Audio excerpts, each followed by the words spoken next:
This is All of It on WNYC. I'm Allison Stewart. A new documentary tells the tale of a New York City small business owner who loses everything and her fight to rebuild her dream store. The film is called You and Me, and it makes its New York premiere this Friday at the Asian American International Film Festival. My next guest, Lucy Yu, opened You and Me Books in Chinatown in 2021. Less than 2 years later, it suffered from a devastating fire.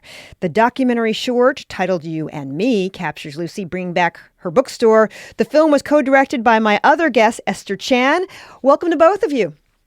Thank you so much. Thank you for having us. So, Lucy, what do you remember about the stores, let's say a day or two before the fire? What was going on? I honestly had just planned on having a very chill July 4th, working there by myself.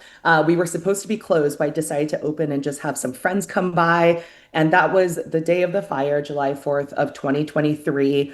I was really thankful that I was there because I wasn't planning on being there. And I was also very thankful that my friends were there because all of them were so helpful in helping me recover that day. Esther, how did you and Lucy get connected to make the film? Yeah, so we actually met a few months, like maybe a couple months before the fire happened, because I'm part of a video collective. We make stories about AN, AAHPI stories. Mhm. And so um, I just always knew of You and Me, loved the bookstore, always knew it as a safe place for Asian Americans and just finding stories that we can't usually find in stores. And so I had an old high school friend who just so happened to go to college with Lucy. And Lucy, Claudine, my co-director, and I went to dinner and we just immediately hit it off, laughed a lot, and we went from there. Lucy, once the fire happened, it happened in the building.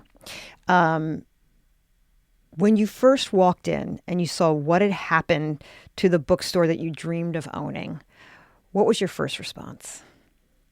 It was both a mix of devastation, panic, and disbelief. I think when I opened the door back again after I evacuated with the rest of the building and saw that the water damage from trying to just diminish the fire upstairs had gone up to my ankles when I walked back in the store, it's hard to see a glimpse of everything you've ever dreamed disappear so quickly. I feel like my brain becomes hyper vigilant, maybe in super stressful situations. Just a long tail of that immigrant immigrant existence in the U.S. But I immediately just tried to save as many books as I could. My friends went to the hardware store down the street, tried to grab tarps. We were able to save a couple hundred books, but I think seeing the furniture that I built, the speakers that I built, the bar, everything destroyed, and especially all of these books that I hadn't curated, carefully curated, all disappear. It was an unbelievable devastation. Esther, how did this change your vision for the film? Because before it was like, yes, this great bookstore and this woman runs it and it's going to be awesome. And then this huge fire happens. How did it change the way you thought about the documentary? Yeah, so we actually were just going to make it as a profile piece on Lucy, a really quick, short, about how Lucy made it. We were going to talk more about the books and her curation. And then when the fire happened, my team, me, Chad, and Claudine, all saw that happen, and we were like, "Whoa, this is really horrible." And we all hoped that Lucy was okay and also knew that this would be a really hard road of recovery. And just even from the first day of the fire, we saw how much support and outpouring of community donations and Lucy's friends that came by to save what they could. I just feel like after that, we saw that there is a story of resilience, community help, and just like what it looks like to come together to save something that's important to people. And so, we asked Lucy if she would allow us to keep filming, and she very gratefully, let us in and said that she trusted us to follow her and really brought us into some vulnerable, hard moments that I still feel really grateful that we were able to capture because to us now it's like a historical piece of what the store used to be, what the rebuild was, to have everyone come together and also a kind of like reflective piece for Lucy to process some of that because she was also grappling with how to ask for help, how to, move forward with the store.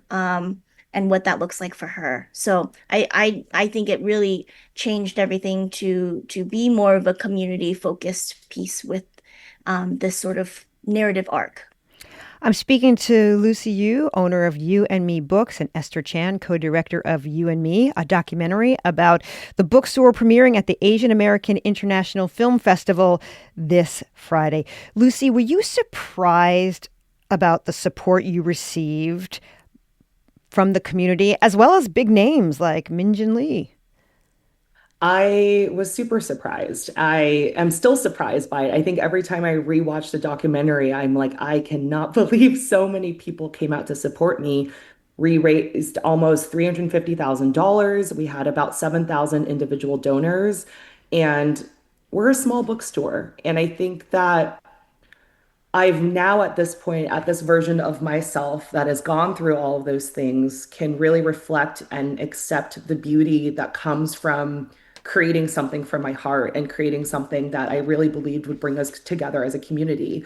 And to feel that reflected back by a community that was not going to let the store fall down is one of the most life-changing experiences that I could ever have. It really just made me believe in the power of working towards a vision to help other people, to bring a community together. And I just want to keep doing that for the rest of my life. What did you learn about yourself through this process? I learned not to be so hyper independent. I used to think of that as a sign of strength. And I used to think of suppressing inconvenient, quote unquote, emotions was a sign of strength as well. And through this process, it was such a maximized effort of everything from emotional to physical to everything in between that there was no space for me to hide and there was no space for me to mask. So I became the most vulnerable version of myself out of necessity.